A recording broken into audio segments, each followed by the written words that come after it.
What would you do with $10 million? Well, you could have gone to Karaka, of course, and tried to outbid Don Ha, but other than that, the flashy yacht, the private jet, give it to the needy, or perhaps you'd rather spend the cash on an inner-city Auckland apartment.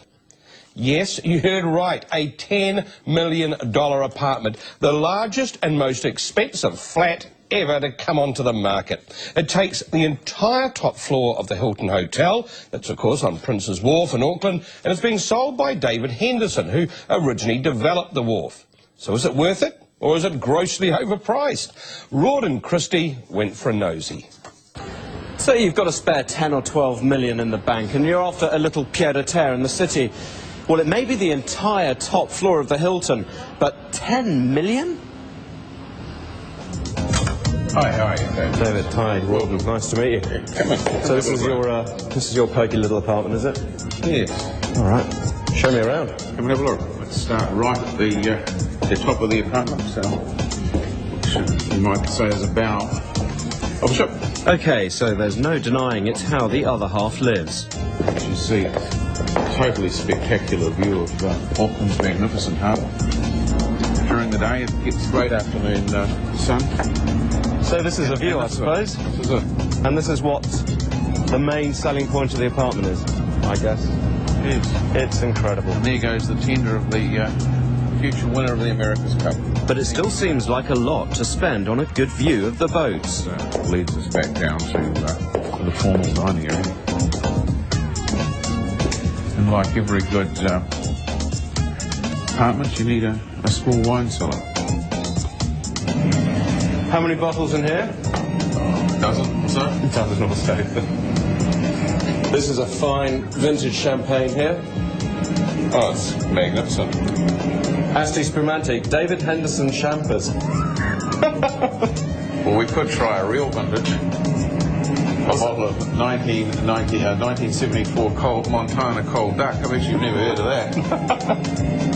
Death in a bottle. So entertaining must play a big part in your life? Yes, it does. And thoroughly enjoy entertaining, thoroughly enjoy company of lots of people, especially different varieties of people. Had some good dinner parties in here? Oh yes, lots of fun. Lots of fun. Details? No, censored. That's it. Well, we're heading now into what you'd call probably the more casual lounge area, which is probably a very good day area, exceptionally light, and also it opens out onto a big deck and the swimming pool area. David, I noticed over here when we walked in, your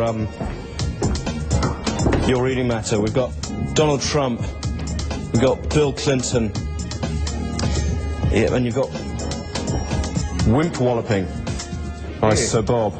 Do you draw parallels with Bob at all? No, know him very well, but no. Head now into the study. This is probably 3 times the size of a basic Auckland section, let alone house.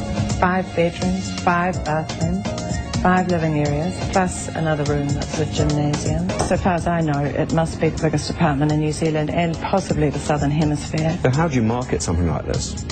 International contacts, international buyers. We'll be marketing in Southeast Asia, in the Middle East, in Europe, parts of America, Shanghai.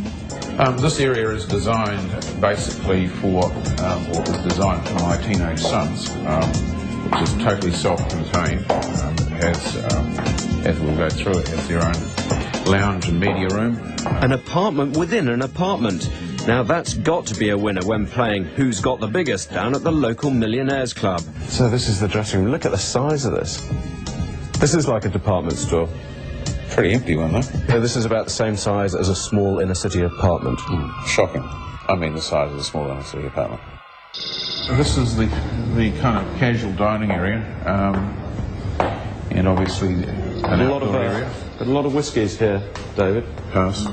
This is the kitchen, which this area is probably the most used area in the house.